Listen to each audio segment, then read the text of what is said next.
नमस्कार दोस्तों, स्वागत है आप सभी का स्टडी संग्राम के यूट्यूब चैनल पर। बीएड प्रवेश परीक्षा 2023 से रिलेटेड यूपी बीएड एंट्रेंस सामान्य हिंदी का पूरा संपूर्ण सिलेबस के आधार पर अब तक जितने प्रश्न आए पूरे हर कॉन्सेप्ट के प्रश्न को लिया गया है। लगभग 100 प्रश्न आपके होंगे। प्रीवियस ईयर के संपूर्ण प्रश्न हैं जो 2012 से अब तक पूछे गए हैं। इससे पहले डिटेल सिलेबस भी बता रखा है, अगर आपने नहीं देखा तो आप देख सकते हैं। अब पूरे प्रश्न पेन पेपर ले लीजिएगा। लगभग 100 क्वेश्चन होंगे जो मोस्ट इंपॉर्टेंट हैं और आपके एग्जाम की दृष्टि से आ भी चुके हैं। पूरी हिंदी आपकी यहाँ से रिवाइज होने वाली। पहला ही क्वेश्चन आपकी स्क्रीन पर होगा, पेन पेपर ले लीजिएगा। पीडीएफ तो देंगे ही, लेकिन साथ में आप नोट भी कर सकते हैं। हिंदी भाषा को राजभाषा कब घोषित किया गया? 14 सितंबर 1949 को, 26 जनवरी 1950 को, 15 अगस्त 1947 को, 11 सितंबर 1955 को।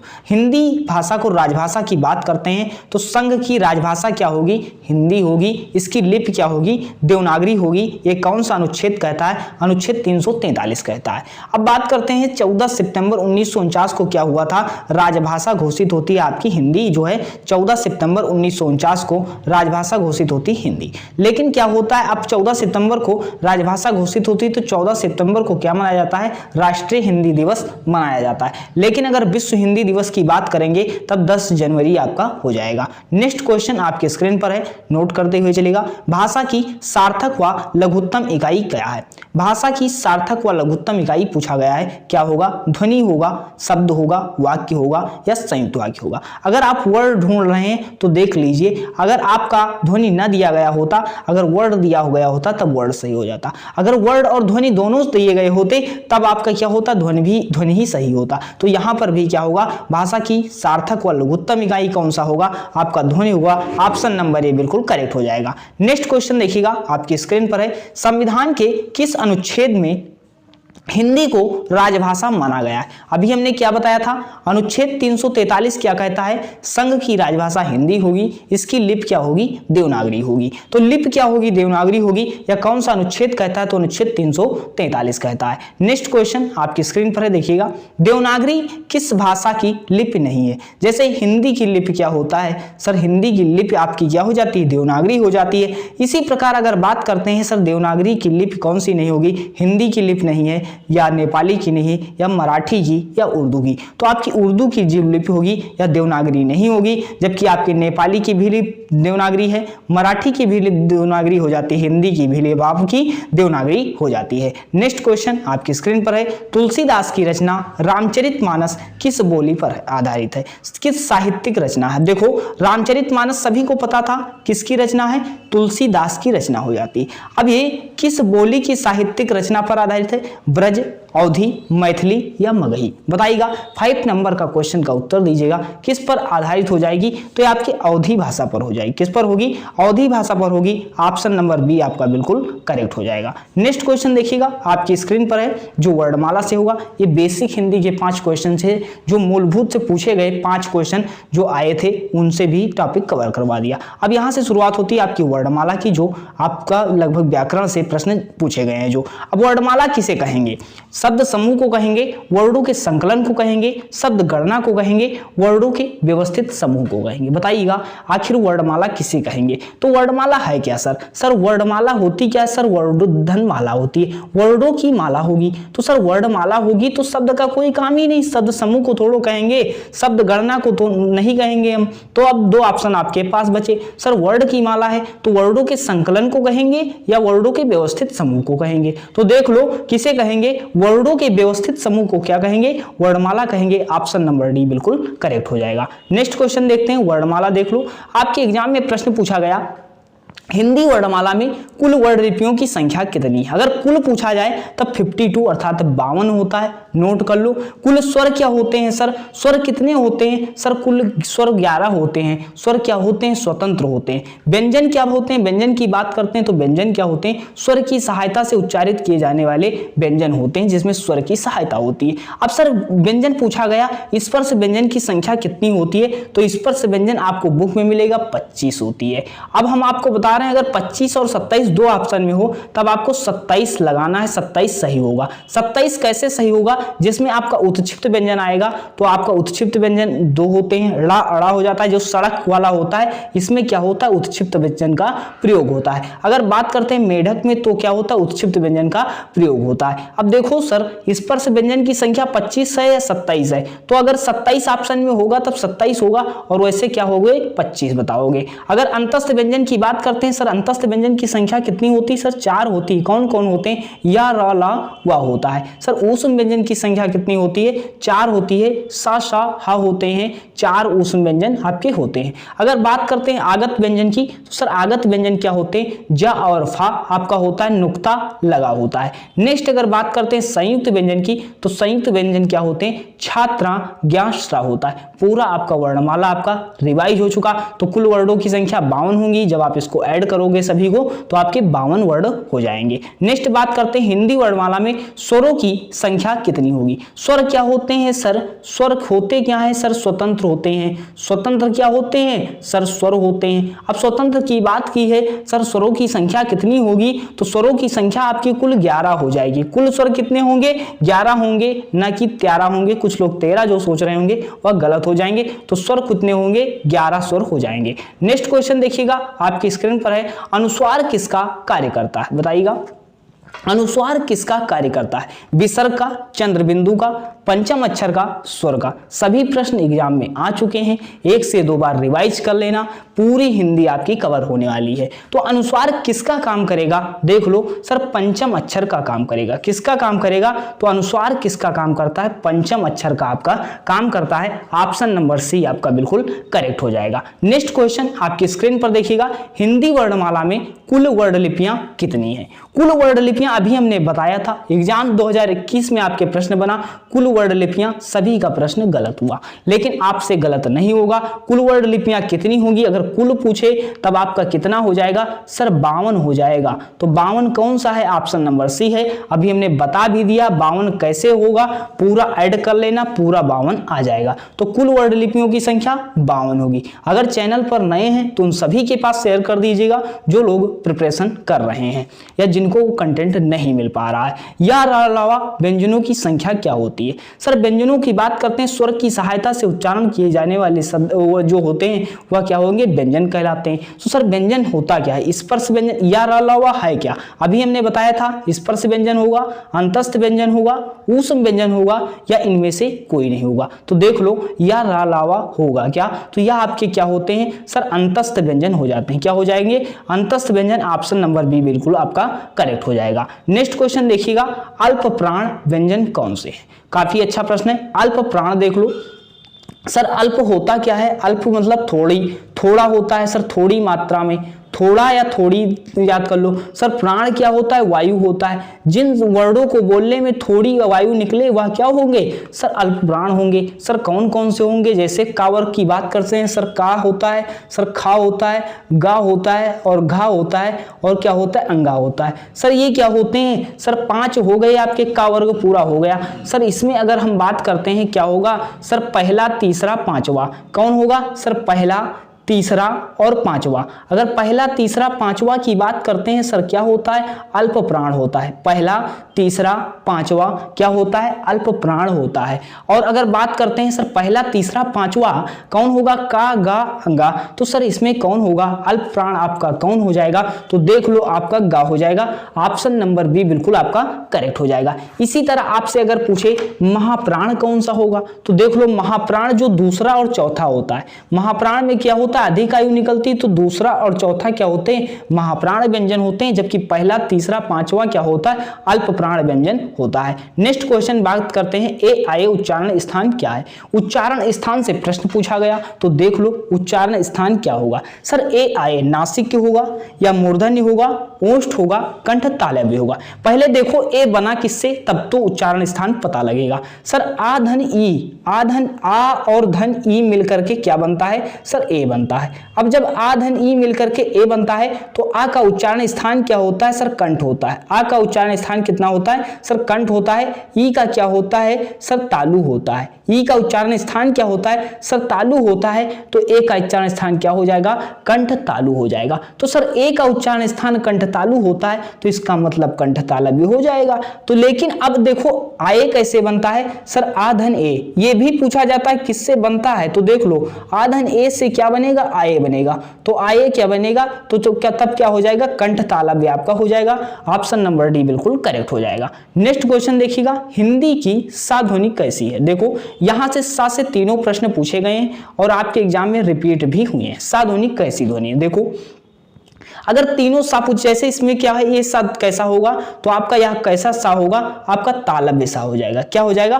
तालव्य सा हो जाएगा। अगर दंत सा की बात करते हैं तो आपका सफेरा वाला सा जिसको आप बोलते थे बचपन में क्या होता है? वह दंत सा होता है। अगर मूर्धन्य वाला सा बोलेंगे तो ये क्या होगा? आपका मूर्धन्य सा होता है। या मूर्धन्य सा का प्रश्न पूछा गया, दंत सा का प्रश्न पूछा गया और तालव्य का भी प्रश्न पूछा जा चुका है। नेक्स्ट क्वेश्चन देखिए आपकी स्क्रीन पर है, तालव्य ध्वनियां कौन सी हैं? बताइएगा। तालव्य ध्वनियां जैसे का वर्ग पूछ लेता है, आपका का वर्ग किससे होगा? तो कंठ से उच्चारण स्थान होता है। जैसे चा वर्ग किससे उच्चारण स्थान होगा?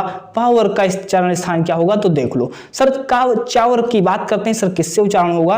आपका तालव्य से होगा। तालु से उच्चारण स्थान किसका होता है? चा वर्ग का होता है। अगर चा वर्ग की बात करते हैं सर स्पर्श संघर्षी व्यंजन किसको बोलते हैं?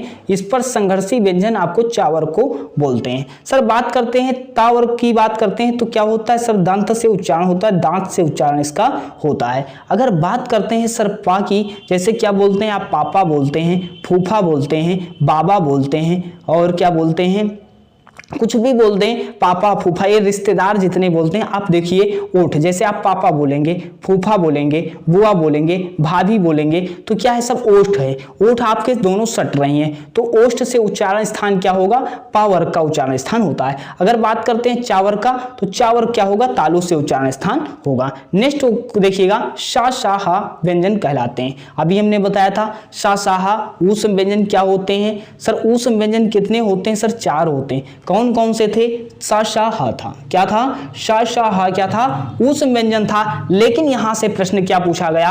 ऊष्म संघर्षी व्यंजन सर कौन होते हैं? तो ऊष्म संघर्षी व्यंजन आपके ऑप्शन नंबर डी बिल्कुल करेक्ट हो जाएगा। नेक्स्ट क्वेश्चन देखिएगा आपकी स्क्रीन पर, विराम चिन्ह से क्वेश्चन आता है और आप तक रिकॉर्ड है कि आप में 2 ही विराम चिन्ह पूछे गए तो वह दोनों देख लो यहां से प्रश्न कैसे बनेगा। देखो अल्प विराम का कौन सा चिन्ह होगा सर? पहला होगा या दूसरा होगा, तीसरा होगा या चौथा होगा? बताइएगा कौन सा? 16 का उत्तर दीजिएगा सर। कौन सा उत्तर आपका हो जाएगा सर? अल्प विराम की बात करते हैं तो कौन होगा?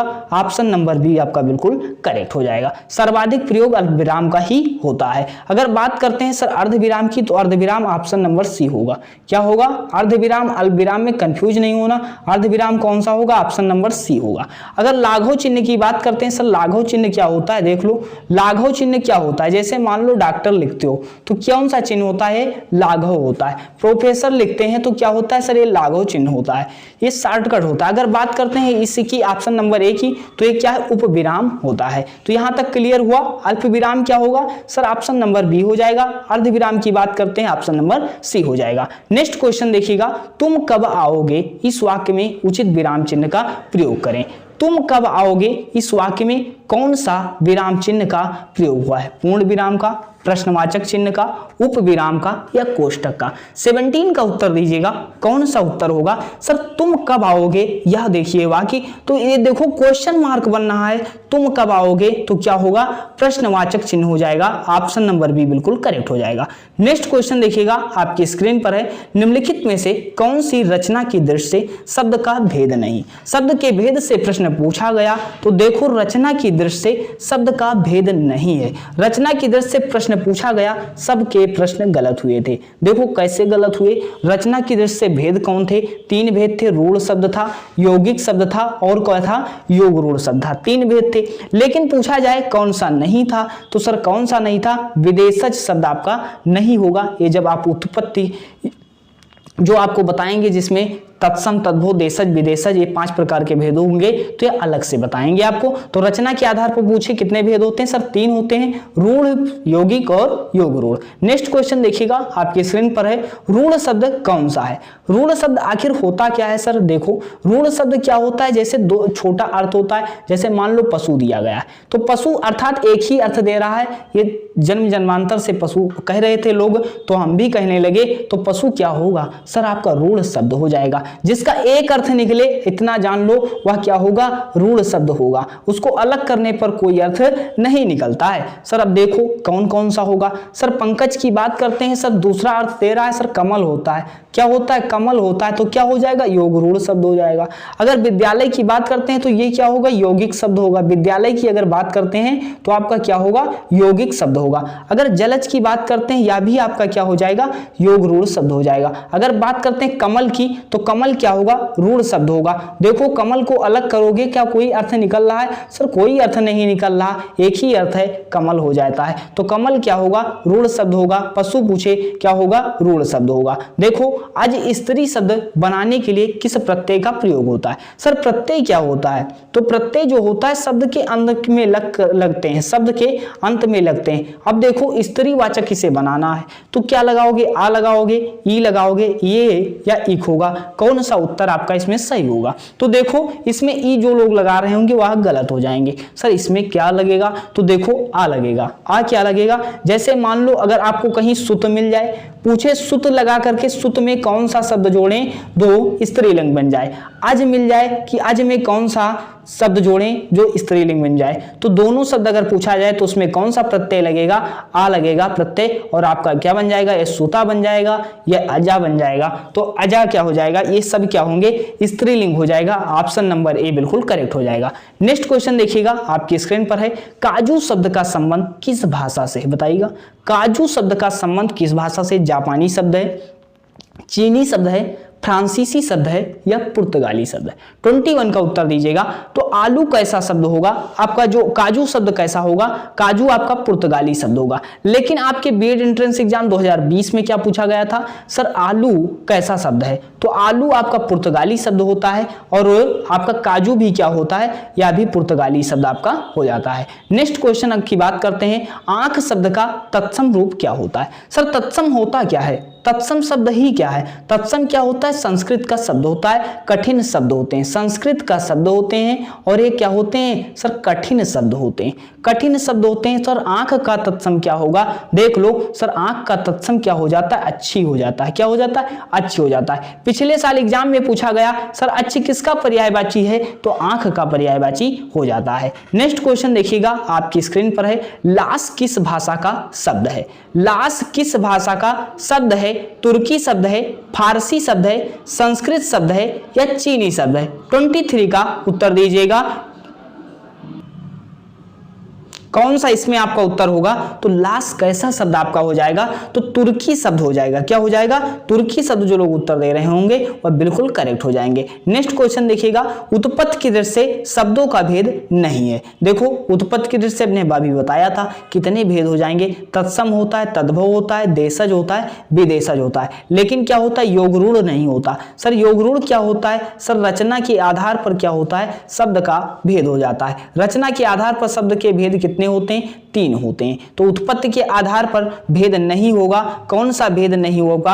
आपका योग रूढ़ भेद नहीं होगा। नेक्स्ट क्वेश्चन देखिएगा, आपकी स्क्रीन पर है, कौन शब्द देशज शब्द नहीं है? अब देखो देशज शब्द कौन सा नहीं होगा? इसमें 3 शब्द देशज के होंगे, बाकी अन्य होगा। 25 का उत्तर आपको देना है, कौन सा शब्द होगा? तो खिड़की आपका क्या होगा? देशज शब्द होगा। कलाई क्या होगा? देशज शब्द होगा। तेंदुआ क्या होगा? ये सब देशज शब्द होगा। ये तीनों शब्द आपके देशज शब्द पूछे जा चुके थे, तो हमने एक क्वेश्चन में ही इसको सम्मिलित कर दिया। अब देखो सर चरखा क्या होगा? चरखा देशज शब्द नहीं है। आखिर है कैसा शब्द? तो ये फारसी शब्द हो जाता है। क्या हो जाता है? फारसी शब्द चरखा आपका हो जाता है। नेक्स्ट क्वेश्चन देखो, बाजार से किस प्रकार की संज्ञा का बोध होता है? संज्ञा क्या होता है? सर व्यक्ति का नाम हो जाता है, स्थान का नाम हो सकता है। तो व्यक्ति, स्थान, भाव के गुण को क्या कहेंगे? संज्ञा कहेंगे। तो संज्ञा के भेद पूछे पूछे तो कितने होते हैं? सर संज्ञा के प्रकार 5 होते हैं। अगर मूल भेद पूछे तो 3 होते हैं। संज्ञा पढ़ा रखा है, फिर से दोबारा पढ़ाएंगे जब सेशन शुरू कर रहे हैं, तो बिल्कुल आपको जो क्लासें मिलने वाली 45 डेज में मोस्ट इंपॉर्टेंट सेशन मिलने वाले हैं। तो देखो बाजार में किस प्रकार की संज्ञा होगी, भाववाचक होगी, समूहवाचक, जातिवाचक या व्यक्तिवाचक। तो देख लो बाजार क्या हो जाएगा, आपका समूहवाचक संज्ञा का उदाहरण हो जाएगा। क्या हो जाएगा? समूहवाचक संज्ञा। ऑप्शन नंबर बी बिल्कुल करेक्ट हो जाएगा। अब जैसे समूहवाचक संज्ञा पूछे तो कक्षा भी आपसे पूछा गया है कि कौन सी संज्ञा होगी, अंगूर में कौन सी संज्ञा होगी? सर समूहवाचक संज्ञा हो जाएगी। नेक्स्ट देख लो, आपकी स्क्रीन पर है, बाजार से किस प्रकार, रिपीट हो चुका है क्वेश्चन। नेक्स्ट देखो, कौन सा संज्ञा का भेद नहीं है? संज्ञा के भेद हमने कितने बताए? 5। मूल भेद पूछे 3 होते हैं। सर कौन सा भेद नहीं है? तो देख लो सर, भाववाचक संज्ञा भी बताया था हमने, सर जातिवाचक संज्ञा हमने बताया था, व्यक्तिवाचक संज्ञा बताया था, द्रव्यवाचक संज्ञा बताया था, लेकिन संख्यावाचक संज्ञा हमने नहीं बताया था। तो कौन सा भेद नहीं होगा? संख्यावाचक संज्ञा आपका नहीं होगा।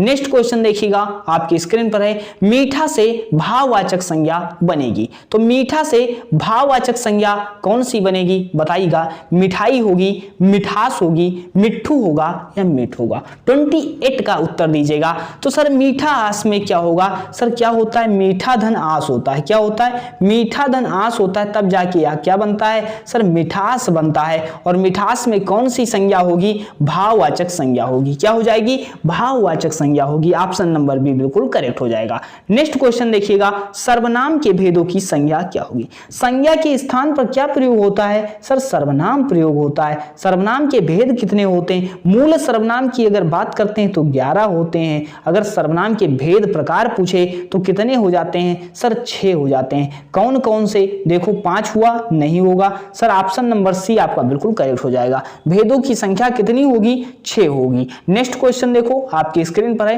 कोई किस प्रकार सर्वनाम का उदाहरण है? कोई किस प्रकार सर्वनाम का उदाहरण है? प्रश्नवाचक सर्वनाम, निश्चयवाचक सर्वनाम, अनिश्चयवाचक सर्वनाम, निजवाचक सर्वनाम। 30 का उत्तर दीजिएगा। जैसे देखो आप में शब्द, आपके एग्जाम में प्रश्न भी ऐसा आया था कि कोई आ रहा है, तो कोई में कौन सा सर्वनाम होगा? तो कोई जो आपका होगा क्या हो जाएगा? निश्चित तो है नहीं कि कोई आ रहा है, तो क्या होगा? या अनिश्चयवाचक सर्वनाम होगा। क्या होगा? अनिश्चयवाचक सर्वनाम। ऑप्शन नंबर बी बिल्कुल करेक्ट हो जाएगा। नेक्स्ट क्वेश्चन देखिएगा, आपकी स्क्रीन पर है, मैं अपने आप काम कर लूंगा। तो मैं अपने आप काम कर लूंगा, आप शब्द में सर्वनाम कौन सा है? तो बताओ, प्रश्नवाचक सर्वनाम होगा, अनिश्चयवाचक सर्वनाम होगा, निश्चयवाचक सर्वनाम होगा या निजवाचक सर्वनाम होगा? मैं अपने आप काम कर लूंगा, तो आप क्या है? अपने आप की बात कर रहा है। तो अपने आप की बात कर रहा है, तो देखो निजवाचक सर्वनाम का उदाहरण हो जाएगा। क्या होगा? निजवाचक सर्वनाम का उदाहरण हो जाएगा। नेक्स्ट क्वेश्चन देखिएगा, जो करेगा सो भरेगा। जो करेगा सो भरेगा, 3 से 4 बार एग्जाम में प्रश्न रिपीट हो चुका है कि जो करेगा सो भरेगा। कौन सा शब्द रेखांकित होगा? क्रिया विशेषण होगा, संकेतवाचक सर्वनाम होगा, संबंधवाचक सर्वनाम होगा, गुणवाचक सर्वनाम होगा? तो जो करेगा सो भरेगा क्या होगा? संबंधवाचक सर्वनाम का उदाहरण हो जाएगा। क्या हो जाएगा? संबंध को दिखा रहा है। जो करेगा सो भरेगा, जो सोएगा वो पाएगा, जो सोएगा वो खोएगा, ऐसे शब्द अगर मिल जाते हैं, जो सो कहीं मिल जाए तो आपका क्या होगा? संबंधवाचक सर्वनाम हो जाता है। नेक्स्ट क्वेश्चन देखिएगा, सर्वनाम का भेद नहीं है। सर्वनाम का भेद हमने बताया था सर कितने होते हैं? 6 भेद होते हैं। निजवाचक सर्वनाम होता है, सर प्रश्नवाचक सर्वनाम होता है, पुरुषवाचक सर्वनाम होता है, लेकिन गुणवाचक क्या था? बताए थे? नहीं बताए थे। गुणवाचक क्या होता है? सर्वनाम नहीं होता है। गुणवाचक आखिर क्या होता है? विशेषण होता है। क्या होता है? गुणवाचक क्या हो जाएगा? आपका विशेषण हो जाएगा।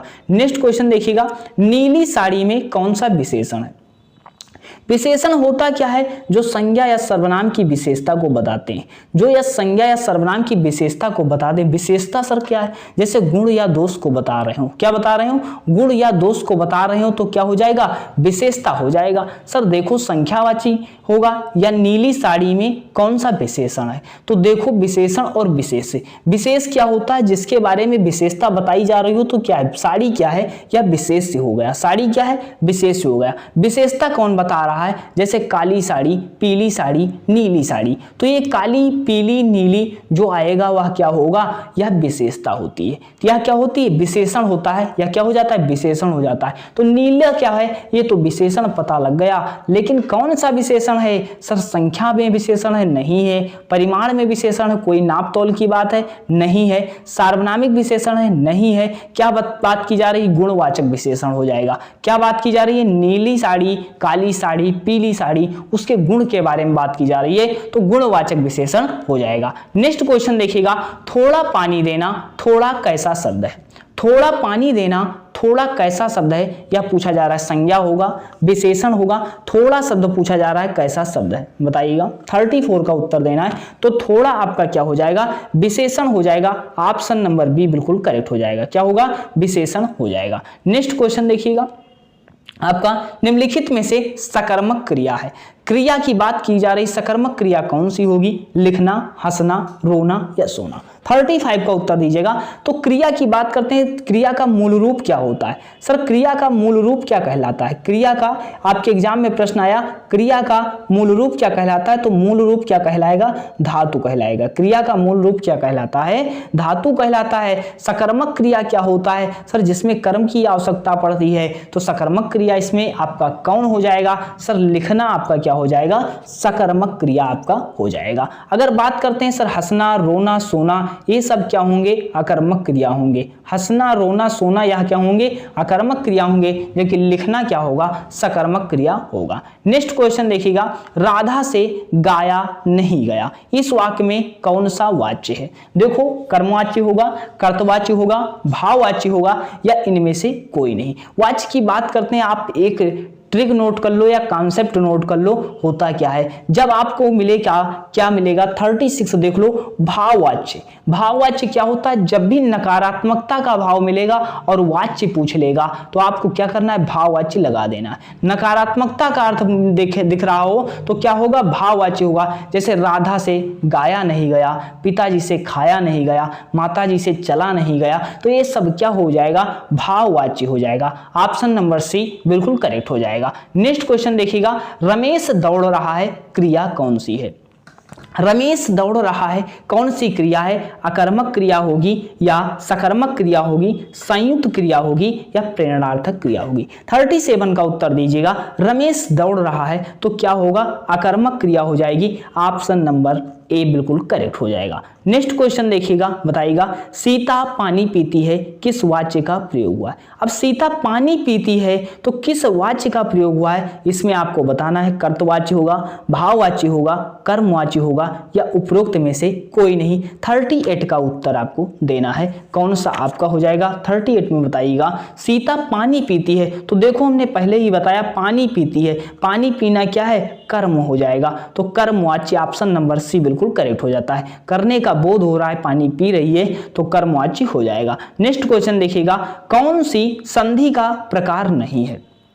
कौन संधि का प्रकार नहीं है, देखो सभी के पास शेयर कर दीजिएगा जो लोग प्रिपरेशन कर रहे हैं। अगर चैनल पहली बार विजिट किए तो चैनल को सब्सक्राइब कर सकते हैं। प्लेलिस्ट में क्लासें अपलोड हैं, देख भी सकते हैं, और न्यू क्लासें आपको कंटिन्यू अब मिलने वाली हैं। तो संधि का प्रकार स्वर संधि होता है, व्यंजन संधि होता है, विसर्ग संधि होता है, लेकिन क्या होता है, अनुस्वार संधि नहीं होता है। संधि का अर्थ पूछे सर मेल होता है, अगर संधि का शाब्दिक अर्थ पूछे तो मेल होता है, अगर संधि के भेद पूछे, प्रकार पूछे तो 3 होता है, स्वर संधि, व्यंजन संधि और विसर्ग संधि। नेक्स्ट क्वेश्चन देखिएगा, आपकी स्क्रीन पर है। संधि का अर्थ क्या होगा, देखो परस्पर मेल को दो निकटवर्ती वर्डों की परस्पर मेल को से जो विकार परिवर्तन होता है उसे क्या कहते हैं, संधि कहते हैं। संधि का शाब्दिक अर्थ क्या होगा सर, मेल हो जाता है। नेक्स्ट क्वेश्चन देखिएगा, पावक में संधि विच्छेद क्या है। देखो अभी हमने बताया था संधि क्या होता है, स्वर संधि, व्यंजन संधि और विसर्ग संधि, लेकिन अब स्वर संधि के भी भेद होते हैं।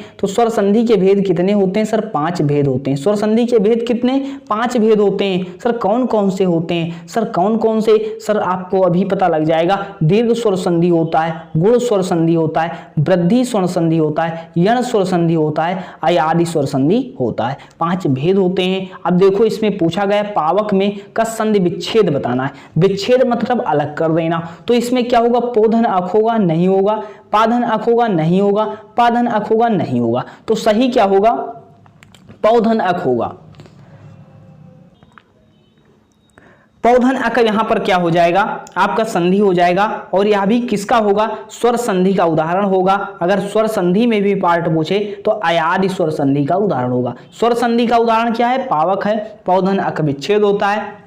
अगर पूछे कौन सी संधि, सर अयाद स्वर संधि होगी। नेक्स्ट क्वेश्चन देखिएगा, स्वागतम में संधि कौन सा है।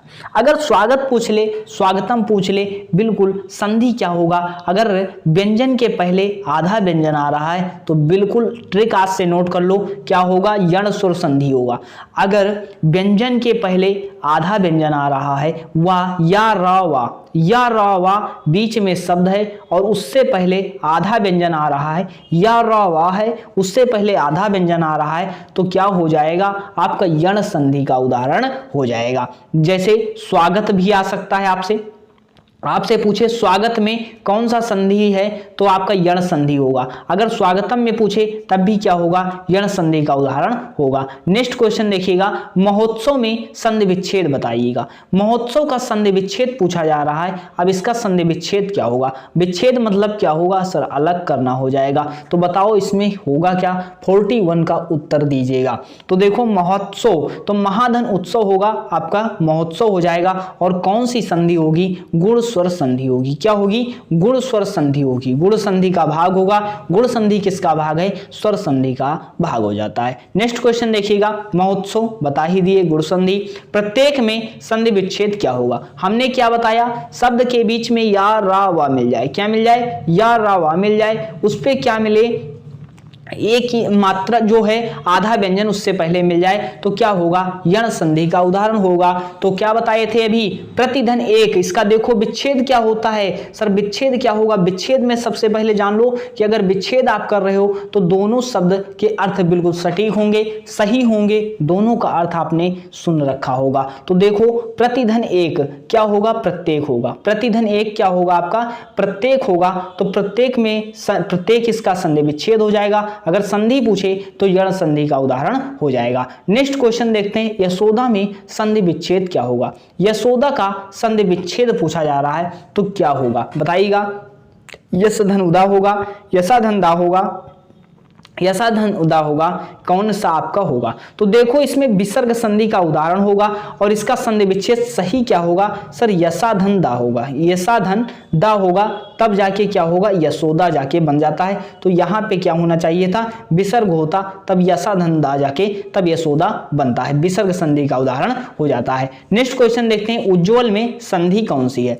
उज्ज्वल देखो संधि, यहाँ से प्रश्न संधि से कैसे पूछा गया। उज्ज्वल सबसे इंपॉर्टेंट 3 प्रश्न उज्ज्वल से आपसे पूछे जाते हैं। कैसे पूछे जाते हैं देख लो। सर उज्ज्वल में संधि जैसे उत धन ज्वल, उत धन ज्वल पूछता है कि इसमें उपसर्ग कौन सा है तो उत उपसर्ग होता है। पूछा जाता है उज्ज्वल में संधि कौन सी है तो उज्ज्वल में व्यंजन संधि हो जाती है। अगर पूछे उज्ज्वल का शुद्ध शब्द क्या होता है, सर उज्ज्वल में देख लो दोनों जा क्या होते हैं, आधे होते हैं। और क्या होगा, आपकी व्यंजन संधि का उदाहरण हो जाएगा। क्या होगा, व्यंजन संधि का उदाहरण होगा और दोनों जा के आधे होते हैं। नेक्स्ट क्वेश्चन आपकी स्क्रीन पर, चौराहा में समास होगा। समास की बात करते हैं, सर समास का अर्थ होता क्या है, सर संक्षेपीकरण होता है। आपके एग्जाम में प्रश्न पूछा गया समास का जो होता है शाब्दिक अर्थ क्या होगा, संक्षेपीकरण होगा। तो संक्षेपीकरण समास का अर्थ होता है। सर चौराहा में कौन सा समास होगा, तो ट्रिक नोट कर लो। सर 0 से 9 तक अगर कोई शब्द आ जाता है, 0 से 9 तक कोई भी शब्द आ जाता है संख्या में तो क्या होगा, आपका द्विगु समास का उदाहरण होगा। तो जैसे क्या होता है, चौराहा पूछा गया तो क्या होगा, सर द्विगु समास होगा। अगर नवग्रह पूछा जाता तब क्या होता, द्विगु समास होता। नवरत्न पूछा जाता तो क्या होता, द्विगु समास का उदाहरण हो जाता। नेक्स्ट क्वेश्चन देखिएगा, दूध रोटी में कौन सा समास है। दूध रोटी पूछ ले, माता पिता पूछ ले, भाई बहन पूछ ले, अगर ऐसा शब्द पूछा जाता है बीच में क्या है, योजक चिन्ह लगा हुआ है तो योजक चिन्ह का अर्थ ही क्या होता है, और हो जाता है। जैसे दूध और रोटी, तो इसमें कौन सा समास होगा, तत्पुरुष समास, द्वंद्व समास, द्विगु समास या कर्मधारय समास। तो इसमें अगर हमने बताया भी, भाई बहन पूछे, दिन रात पूछे, माता पिता पूछे, तो सब में क्या होगा, द्वंद्व समास होगा, द्वंद्व समास का उदाहरण होगा। द्विगु समास क्या बताए, नवग्रह बताए, सप्तऋषि बताए, नवरत्न बताए, चौराहा बताए, तो क्या होगा वहां पे संख्या में शब्द 0 से 9 तक मिले तो क्या होगा, द्विगु समास होगा। नेक्स्ट देखिएगा, ऐसा समास जो तीसरे शब्द का अर्थ बन जाए, डायरेक्ट समझ लो, ऐसा समास जो तीसरा अर्थ दे रहा हो वह क्या कहलाएगा, द्विगु समास कहलाएगा, द्वंद्व समास कहलाएगा, बहुब्रीहि समास कहलाएगा, कर्मधारय समास कहलाएगा। बताइएगा 48 का उत्तर दीजिएगा। तो ऐसा समास जो तीसरा अर्थ दे दे, तो तीसरा अर्थ कौन सा देता है, सब बहुब्रीहि समास देता है। कौन सा देता है, सब तीसरा अर्थ बहुब्रीहि समास। कोई उदाहरण इसका हो सकता है, तो जैसे देखो वीणा पाणी, वीणा को उदाहरण करने वाली कौन होती है, मां शारदे होती हैं, तो वीणा पाणी मां सरस्वती हो जाएंगी। तो वीणा पाणी कौन होगा, सर तीसरा अर्थ दे रहा है, तो कौन सा समास होगा, बहुब्रीहि समास हो जाएगा। अगर बात करते हैं चक्रधर की, तो चक्र को धारण करने वाले अर्थात तीसरा अर्थ दे रहा है, तो चक्र को कौन धारण करता है, विष्णु धारण करते हैं, कृष्ण धारण करते हैं। अगर बात करते हैं चतुर्मुख की, तो चार मुख किसके हैं, किसकी बात कर रहा है, तीसरा अर्थ दे रहा है, तो चार मुख आपके किसके हो जाते हैं, ब्रह्मा के हो जाते हैं। तो ये तीसरा अर्थ जब दे तो कौन सा समास होगा, बहुब्रीहि समास हो जाएगा। नेक्स्ट क्वेश्चन देखिएगा आपके स्क्रीन पर, सप्ताह में समास कौन सा है, सप्ताह में समास पूछा जा रहा है, सर कौन सा होगा, द्विगु समास होगा, द्वंद्व समास होगा, या बहुब्रीहि समास होगा, कर्मधारय समास होगा। अभी हमने ट्रिक बताई, 0 से 9 तक कोई भी संख्या का शब्द मिल जाए, आंख बंद करके आप क्या लगाओगे, द्विगु समास लगाओगे। तो सर चौराहा में मिला, द्विगु समास लगाया, सप्तऋषि में मिला, द्विगु समास लगाया, सर सप्ताह भी मिल गया, तो क्या होगा, यह भी द्विगु समास का उदाहरण आपका हो जाएगा। सप्ताह में क्या होगा, द्विगु समास होगा। ऑप्शन नंबर ए जो लोग उत्तर दिए वह बिल्कुल करेक्ट हो जाएंगे। नेक्स्ट क्वेश्चन देखिएगा, यथाशक्ति में समास है, यथाशक्ति में समास है, सर क्या बहुब्रीहि समास तीसरा अर्थ देता है, द्वंद्व समास डैश होता है, जैसे माता पिता, भाई बहन ऐसा शब्द आता है, कर्मधारय समास जैसे नोट कर लो, कमल नयन बहुत प्रचलित शब्द होता है कि कमल नयन में कौन सा समास है, तो कमल नयन में आपका क्या होता है, कर्मधारय समास होता है। तो कर्मधारय यथाशक्ति में तो है नहीं, तो सर कौन सा होगा, यथाशक्ति पूछ ले तो क्या होगा, अव्ययी भाव समास हो जाएगा। क्या होगा, अव्ययी भाव समास आपका हो जाएगा, बिल्कुल करेक्ट। अगर बात करते हैं जैसे पूछ ले प्रतिदिन, तो प्रतिदिन में क्या होगा, प्रतिदिन क्या होगा आपका अव्ययी भाव समास का उदाहरण हो जाएगा। नेक्स्ट क्वेश्चन आपकी स्क्रीन पर है, यथाशक्ति में कौन सा समास है, तो यथाशक्ति में भी क्या होगा, अव्ययी भाव समास हो जाएगा। नेक्स्ट क्वेश्चन देखिएगा, रोगग्रस्त में समास है। देखो काफी अच्छा प्रश्न है, रोग में ग्रस्त में समास कौन सा होगा, तत्पुरुष समास, द्वंद्व समास, कर्मधारय समास या अव्ययी भाव समास। 51 का उत्तर दीजिएगा। तो रोग से ग्रस्त अर्थात कौन सा समास होगा, तो इसमें देख लो सर द्वंद्व समास है नहीं, कर्मधारय समास है नहीं, अव्ययी भाव समास है नहीं, तो कौन सा समास होगा, तत्पुरुष समास होगा, अर्थात क्या होगा, रोग से ग्रस्त हो जाएगा। क्या हो जाएगा, रोग से ग्रस्त हो जाएगा, करण तत्पुरुष समास का उदाहरण हो जाता है। नेक्स्ट क्वेश्चन देखिएगा, अलंकार शब्द का पर्यायवाची होता है। पर्यायवाची का अर्थ क्या होता है, सबसे पहले देखो पर्यायवाची क्या है, जो समान अर्थ को बताए, जो समान अर्थ को बताए वह क्या होगा, पर्यायवाची होगा। सर अलंकार शब्द का अर्थ क्या होगा, आभूषण होगा, मनोहर होगा, आकलन होगा, अभिमान होगा। 52 का उत्तर दीजिएगा, तो क्या होगा, आभूषण होगा। क्या हो जाएगा, आभूषण। ऑप्शन नंबर ए बिल्कुल करेक्ट हो जाएगा। नेक्स्ट क्वेश्चन देखिएगा, आलोचना का पर्यायवाची है, आलोचना का पर्यायवाची कौन सा है बताइएगा, सुलोचना होगा, आलोचना का पर्यायवाची बताना है, विवाद होगा, समीक्षा होगा या बाध्यता होगा। 53 का उत्तर दीजिएगा, तो आलोचना का पर्यायवाची क्या होगा, समीक्षा होगा। ऑप्शन नंबर सी बिल्कुल करेक्ट हो जाएगा। नेक्स्ट क्वेश्चन देखिएगा, शिव का अर्थ नहीं है, शिव का अर्थ आपको बताना है, कौन सा अर्थ इसमें शिव का नहीं है, महादेव, पशुपति, चक्रपाणी या शंकर। 54 का उत्तर दीजिएगा, कौन सा शिव का अर्थ नहीं होगा, तो चक्रपाणी जो होगा या शिव का अर्थ नहीं होगा। तो सर चक्रपाणी किसका अर्थ हो जाता है, सर विष्णु का अर्थ होता है। चक्रपाणी किसका अर्थ होता है, सर विष्णु का अर्थ हो जाता है। चक्र को धारण करने वाले कृष्ण कह सकते हैं, विष्णु कह सकते हैं। तो महादेव किसका है, शिव का पर्यायवाची होता है। पशुपति किसका है, शिव का अर्थ होता है। शंकर किसका होता है, सर शिव का अर्थ हो जाता है। चक्रपाणी किसका होगा, विष्णु या कृष्ण का हो जाएगा। नेक्स्ट देखिएगा, बताइएगा आदित्य का अर्थ नहीं है, बताइएगा आदित्य का अर्थ नहीं है, बताइए इसमें दीपक होगा, दिवाकर होगा, भास्कर होगा या दिनकर होगा। नहीं है, ध्यान रखना, ये न लगा देना कि आदित्य का अर्थ भास्कर होगा, ऐसे मत लगा देना। देख लो इसमें नहीं पूछा गया है कि नहीं है, तो कौन सा नहीं होगा? दीपक, दिवाकर, भास्कर, दिनकर। तो देखो दिवाकर भी होता है आपका आदित्य का होता है अर्थात सूर्य का होता है। अगर बात करते हैं हम अगर भास्कर की या भी क्या होता है सर सूर्य का पर्यायवाची होता है, दिनकर भी क्या होता है सर सूर्य का पर्यायवाची होता है, लेकिन दीपक की बात करते हैं सर क्या होता है आदित्य का अर्थ नहीं होगा। तो ऑप्शन नंबर ए बिल्कुल आपका सही हो जाएगा। नेक्स्ट क्वेश्चन देखिएगा आपकी स्क्रीन पर, शत्रुता का विलोम शब्द क्या होगा? सर विलोम क्या होता है? सर विलोम का अर्थ उल्टा होता है, विलोम का अर्थ क्या हो जाएगा? उल्टा हो जाएगा। तो सर शत्रुता का विलोम क्या होगा बताइएगा? शत्रुता का मित्र होगा, मित्रता होगा, आशंकित होगा या व्यस्त होगा? 56 का उत्तर दीजिएगा। तो शत्रुता का विलोम क्या होगा? मित्रता हो जाता है। ऑप्शन नंबर बी आपका बिल्कुल करेक्ट हो जाएगा। नेक्स्ट क्वेश्चन आपकी स्क्रीन पर है, बताइएगा अतिवृष्टि का विलोम क्या होगा? वृष्टि मतलब क्या होगा? देखो अनावृष्टि होगा, अकाल होगा, तूफान होगा या वर्षा होगा। तो वृष्टि मतलब क्या होता है सर? वर्षा होता है। वृष्टि का अर्थ क्या हो जाएगा? वर्षा हो जाएगा। अति का क्या होता है? अधिक वर्षा होता है। तो अनावृष्टि मतलब कुछ नहीं, तो अनावृष्टि मतलब कुछ नहीं वर्षा, तो अनावृष्टि। अतिवृष्टि का विलोम एग्जाम में पूछा गया है, तो अतिवृष्टि का क्या होगा? अनावृष्टि हो जाएगा। नेक्स्ट क्वेश्चन देखिएगा, अवनी का विलोम क्या होगा? अंबर होगा, तारे होगा, समुद्र होगा या पर्वत होगा? 58 का उत्तर देना है सर कौन होगा? अवनी का विलोम क्या होगा? तो अवनी का विलोम आपका अंबर हो जाएगा। ऑप्शन नंबर ए बिल्कुल करेक्ट हो जाएगा। नेक्स्ट क्वेश्चन देखिएगा आपकी स्क्रीन पर है, जिसका कोई शत्रु पैदा नहीं हुआ उसके लिए एक शब्द क्या होगा? देखो काफी अच्छा प्रश्न है, एग्जाम में सभी प्रश्न यहाँ पूछे जा चुके हैं और 3-3, 4-4 बार रिपीट हुए, उन्हीं प्रश्नों को लिया गया है जो मोस्ट इंपॉर्टेंट आपके लिए हैं। अब देखो, जिसका कोई शत्रु पैदा ना हुआ, स्कंदगुप्त, अजात शत्रु, आजानुबाहु या अजय। 59 का उत्तर दीजिएगा। तो जिसका कोई शत्रु ना पैदा हुआ हो उसके लिए शब्द क्या होगा? अजात शत्रु होगा। ऑप्शन नंबर बी बिल्कुल करेक्ट हो जाएगा। नेक्स्ट क्वेश्चन आपकी स्क्रीन पर है, कुश की नोक सी तीखी बुद्धि को क्या कहते हैं? विद्वान कहेंगे, कुशा कहेंगे, कुशाग्र बुद्धि कहेंगे, मंद बुद्धि कहेंगे। तो कुश की नोक सी तीखी बुद्धि को क्या कहेंगे बताइएगा? 60 का उत्तर दीजिएगा। तो क्या होगा? कुशाग्र बुद्धि होगा। क्या होगा? कुशाग्र बुद्धि। ऑप्शन नंबर सी बिल्कुल करेक्ट हो जाएगा। कुश की नोक से तीखी बुद्धि को क्या कहेंगे?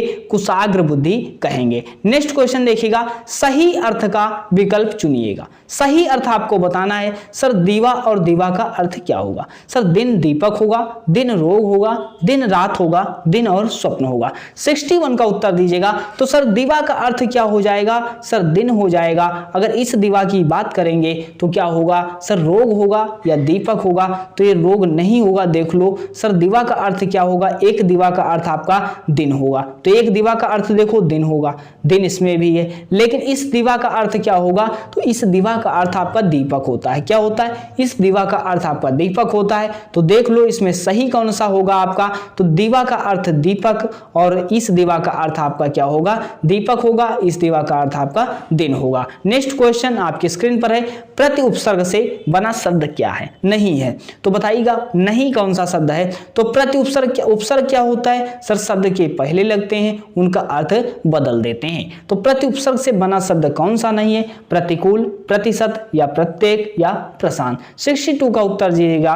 तो प्रतिकूल क्या होगा? सर प्रति उपसर्ग लगा हुआ है। सर प्रतिधन शत प्रति उपसर्ग लगा हुआ है। सर प्रतिधन एक, प्रत्येक क्या प्रति उपसर्ग लगा हुआ है। लेकिन प्रशांत में क्या होगा? सर प्र उपसर्ग लगा है, ना कि प्रति उपसर्ग लगा है। नेक्स्ट क्वेश्चन आपकी स्क्रीन पर है, ग्रामीण शब्द में किस प्रत्यय का प्रयोग हुआ है? प्रत्यय क्या होते हैं? शब्द के बाद अर्थ लगता है, शब्दों के बाद लगते हैं। जैसे शब्द के पहले कौन सा लगता था? उपसर्ग लगता था। शब्द के बाद कौन से लगते हैं? सर प्रत्यय लगते हैं। अगर बात करते हैं ग्रामीण में कौन सा प्रत्यय होगा बताइएगा? उल होगा, इल होगा, इन होगा या ईम होगा। तो ग्रामीण में प्रत्यय पूछा जा रहा है, सर कौन सा प्रत्यय आपका बिल्कुल करेक्ट हो जाएगा? तो ऑप्शन नंबर सी इन हो जाएगा। 63 का सी बिल्कुल करेक्ट उत्तर हो जाएगा। नेक्स्ट क्वेश्चन देखिएगा, कमर कसना मुहावरे का अर्थ बताइए। कमर कसना मुहावरे का अर्थ काफी अच्छा प्रश्न है। सतर्क करना होगा, दंडित करना होगा। पूरे चैप्टर आपके हिंदी के रिवाइज हो रहे हैं, पूरे क्वेश्चन आपको दिखा भी रहे हैं कि कैसे क्वेश्चन आए। मैराथन क्लास है, 3 से 4 बार अगर आप रिवाइज कर लेते हैं आप यहां से प्रश्न चेक करके आने वाले हैं। तो कमर कसना मुहावरे का अर्थ क्या होगा, और एग्जाम में प्रीवियस ईयर रिपीट होगा तो यहीं से होगा। तो कमर कसना मुहावरे का अर्थ क्या होगा, दृढ़ निश्चय करना। क्या होगा, दृढ़ निश्चय करना। ऑप्शन नंबर सी बिल्कुल करेक्ट हो जाएगा। यहां से कॉन्सेप्ट भी रिपीट होंगे आपके, जैसे संधि है, समास है, सब कुछ आपका बिल्कुल क्लियर होने वाला है। हाथ मलना मुहावरे का अर्थ क्या होगा, हाथ मलना मुहावरे का अर्थ मांगना होगा, पछताना होगा, दुखी होना होगा, या आस्तीन का सांप होगा। तो हाथ मलना मुहावरे का अर्थ क्या होगा, पछताना हो जाएगा। ऑप्शन नंबर बी बिल्कुल करेक्ट हो जाएगा। नेक्स्ट क्वेश्चन देखिएगा आपकी स्क्रीन पर है, आधा तीतर आधा बटेर का अर्थ कौन सा है। आधा तीतर आधा बटेर का अर्थ पूछा जा रहा है, कौन सा, मूर्खतापूर्ण कार्य, मनचाहा कार्य, पूरी तरह से कोई काम ना होना, या गड़बड़ होना। 67 का उत्तर दीजिएगा। तो पूरी तरह कोई काम ना होना क्या होगा, आधा तीतर आधा बटेर का अर्थ हो जाता है। ऑप्शन नंबर सी बिल्कुल करेक्ट हो जाता है। नेक्स्ट क्वेश्चन देखिएगा, तू डाल डाल मैं पात पात, इसका अर्थ क्या होगा। देखो, तू डाल डाल मैं पात पात, इसका अर्थ क्या होगा, खतरा उठाना, आगे आगे दौड़ना, पेड़ पर चढ़कर खेलना, चालाकी का जवाब चालाकी से देना। 68 का उत्तर दीजिएगा। तो क्या हो जाएगा, चालाकी का जवाब चालाकी से देना, तू डाल डाल मैं पात पात, इसका अर्थ हो जाएगा। नेक्स्ट क्वेश्चन देखिएगा आपकी स्क्रीन पर है, परीक्षा में चोरी मत करो। तो परीक्षा में चोरी मत करो यह कैसा वाक्य होगा, निषेधवाचक होगा, प्रश्नवाचक होगा, अनुरोधवाचक होगा, या अवधारण बोधक होगा। 69 का उत्तर आपको देना है, कौन सा होगा। सर चोरी मत करो ऐसे लग रहा है निषेधवाचक वाक्य होगा। क्या होगा, निषेधवाचक वाक्य। ऑप्शन नंबर ए बिल्कुल करेक्ट हो जाएगा। नेक्स्ट क्वेश्चन देखिएगा, आज वह आ सकता है। तो आज वह आ सकता है कैसा वाक्य है, बताइएगा। आज वह आ सकता है कैसा वाक्य, इच्छावाचक, संदेहवाचक, या विधानवाचक, या विस्मयबोधक। 70 का उत्तर दीजिएगा। तो आज वह आ सकता है क्या होगा, संदेहवाचक वाक्य हो जाएगा।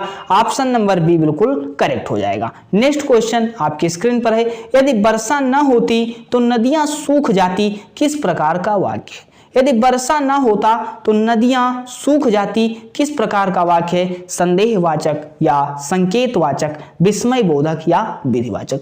वर्षा न होती तो नदियां सूख जाती। देखो, वर्षा न होती तो नदियां सूख जाती, क्या उत्तर दिया जा रहा है, संकेत दिया जा रहा है। तो कौन सा उत्तर होगा, संकेतवाचक होगा। बिल्कुल ऑप्शन नंबर बी बिल्कुल करेक्ट हो जाएगा। नेक्स्ट क्वेश्चन देखिएगा, शुद्ध वर्तनी वाला शब्द छांटिए, कौन सा होगा शुद्ध वर्तनी वाला शब्द। पौराणिक होगा, पुराणिक होगा, पुराणिक होगा, या पौराणिक होगा। 72 का उत्तर देना है, कौन सा बिल्कुल करेक्ट हो जाएगा।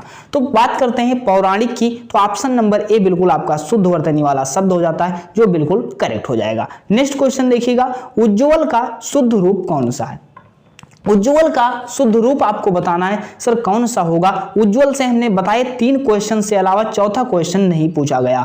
3 क्वेश्चन कौन कौन से पूछे गए और 3 से 4 बार रिपीट हुए हैं। देखो सर, उज्ज्वल में उपसर्ग पूछे, सर उत्धन ज्वल होता है। क्या होता है, उत्धन ज्वल होता है। उत क्या होता है, सर उपसर्ग होता है। उत क्या होता है, उपसर्ग होता है। अगर बात करते हैं सर उज्ज्वल का शुद्ध रूप क्या होगा, तो सर क्या होगा, ऑप्शन नंबर डी होगा। क्या होगा, ऑप्शन नंबर डी होगा। उज्ज्वल की बात करते हैं सर, दोनों वर्ड, दोनों जा क्या होते हैं, आधे होते हैं। क्या होते हैं, दोनों जा आपके आधे होते हैं। उज्ज्वल आपका क्या हो जाएगा, इसमें संधि कौन सी होती है, व्यंजन संधि होती है। नेक्स्ट क्वेश्चन देखिएगा, उज्ज्वल का शुद्ध रूप बता ही दिए, कौन सा आपका हो जाएगा, दोनों जा आपके आधे होंगे। ऑप्शन नंबर डी बिल्कुल करेक्ट होगा। नेक्स्ट क्वेश्चन देखिएगा आपके स्क्रीन पर है, शुद्ध वर्तनी छांटिए। शुद्ध वर्तनी आपको बताना है, अनुग्रहित होगा, अनुग्रहित होगा, या अनुग्रहित होगा, या अनुग्रहित होगा, बताइएगा। 74 का उत्तर शुद्ध वर्तनी आपको बताना है। एक क्वेश्चन बिल्कुल करेक्ट हो जाएगा। ये यूपी टेट में भी प्रश्न पूछा जा चुका है,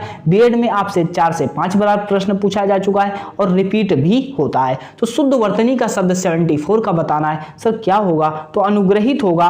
ऑप्शन नंबर ए बिल्कुल करेक्ट हो जाएगा। नेक्स्ट क्वेश्चन आपकी स्क्रीन पर है, शुद्ध वाक्य का चयन करें। भक्तों की सेना आ रही है, बताइएगा ये वाक्य कौन सा इसमें शुद्ध होगा। भक्तों की सेना जा रही है, भक्तों की मंडली जा रही है, भक्तों की टुकड़ी जा रही है, भक्तों की भीड़ जा रही है। 75 का उत्तर दीजिएगा कौन सा होगा?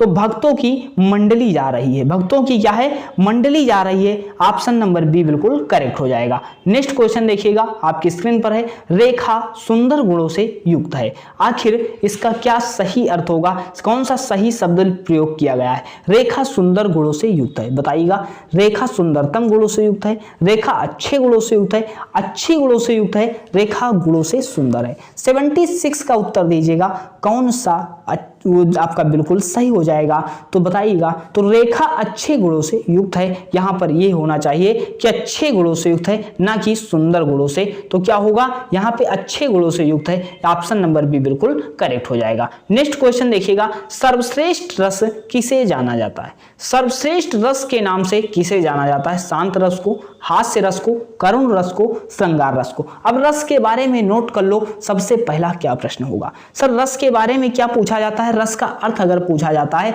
पूछ लो। सर रस का अर्थ क्या होगा? आनंद होता है। सर रस का अर्थ क्या होगा? नोट कर लो, आनंद होता है। अगर बात करते हैं कुल रस की संख्या कितनी होती है? सर रस की संख्या 9 होती है। कुल रसों की संख्या 9 होती है। अगर पूछे प्रश्न कुल रस क्या होते हैं? सर 9 होते हैं, इसलिए रसों को क्या कहा जाता है? नवरस कहा जाता है। क्या कहा जाता है? नवरस कहा जाता है। अगर पूछे भरत मुनि के अनुसार रसों की संख्या 8 होती है, भरत मुनि ने किस रस को रस की श्रेणी में शामिल नहीं किया? तो सर शांत रस को शामिल नहीं किया था भरत मुनि ने। तो भरत मुनि के अनुसार रसों की संख्या 8, वैसे रसों की संख्या पूछे तो 9, इसलिए नवरस कहा जाता है। अगर रस का अर्थ पूछे तो क्या होता है? सर आनंद हो जाता है। अगर सर्वश्रेष्ठ रस की बात करते हैं तो क्या होता है? श्रृंगार रस होता है। सर्वश्रेष्ठ रस क्या होगा? श्रृंगार रस होगा। आपसे प्रश्न पूछा गया रस राज के नाम से किसे जाना जाता है?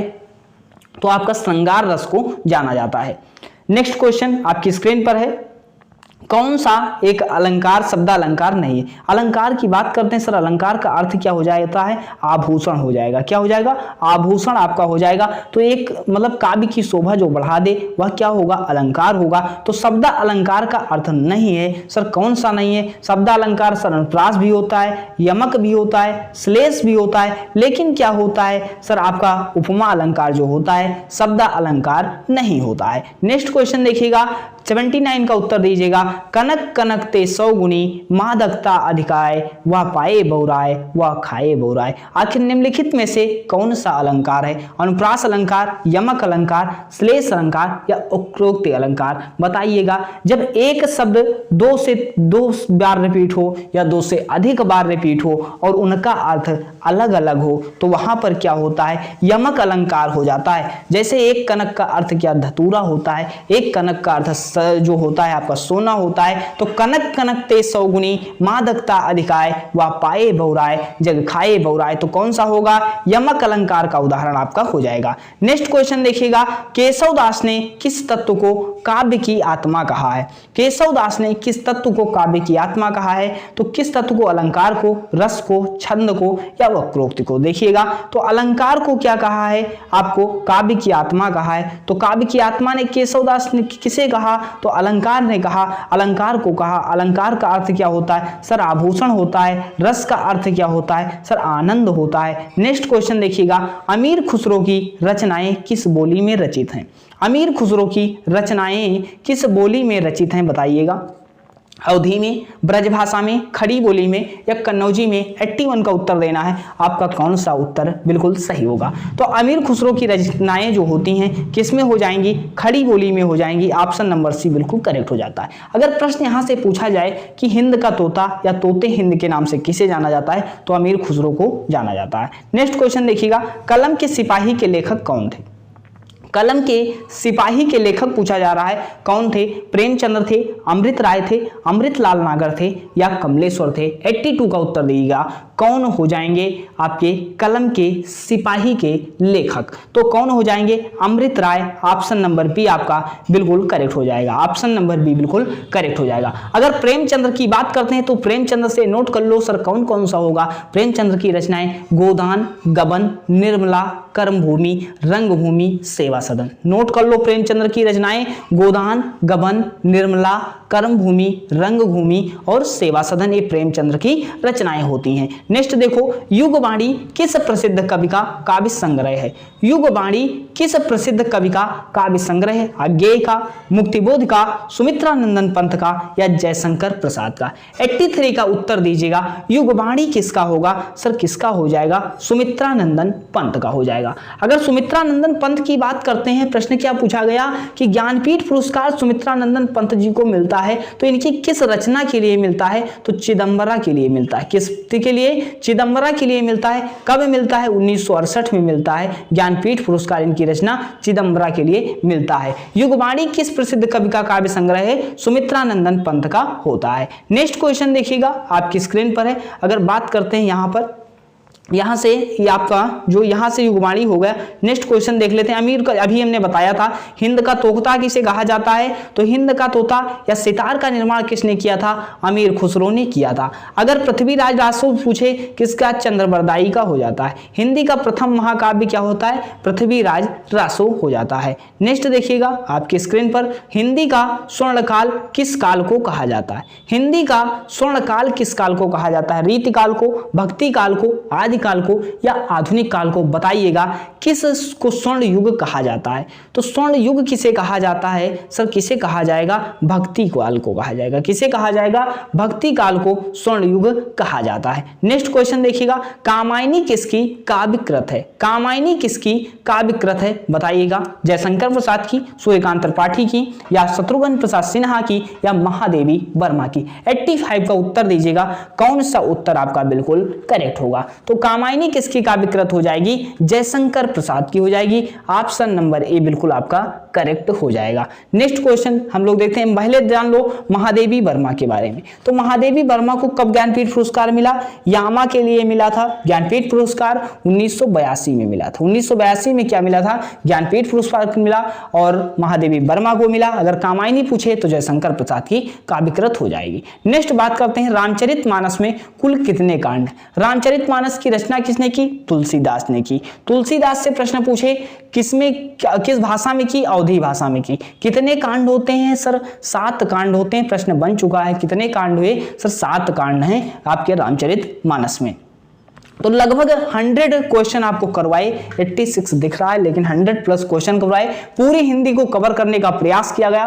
पूरे प्रीवियस ईयर 2012 से अब तक जो थे पूरा संकलन आपको दे दिया गया इसमें, और बाकी क्वेश्चन की संख्या तो ज्यादा होगी। कॉन्सेप्ट यही मिलने वाले हैं और मोस्ट इंपॉर्टेंट क्वेश्चन है। 2 से 3 बार आप रिवाइज कर लेना। एग्जाम में कॉन्सेप्ट और क्वेश्चन भी यहाँ से मिलने वाले हैं। तो अगर आप चैनल पर नए थे, पूरी अंत तक क्लास देखा, तो अपनी प्रतिक्रिया कमेंट में जरूर दीजिए। और इससे पहले जो भी क्लासें अपलोड हैं जाकर के देख लीजिए। चैनल पर नए थे, चैनल को सब्सक्राइब कर लीजिएगा और उन सभी के पास शेयर कर दीजिए जो बीएड एंट्रेंस की प्रिपरेशन कर रहे हैं और संपूर्ण तैयारी के लिए नोटिफिकेशन ऑन कर लीजिए, ताकि कोई भी क्लास दी जाए तो आपको सबसे पहले मिल जाए। तो मिलते हैं नेक्स्ट वीडियो में। धन्यवाद।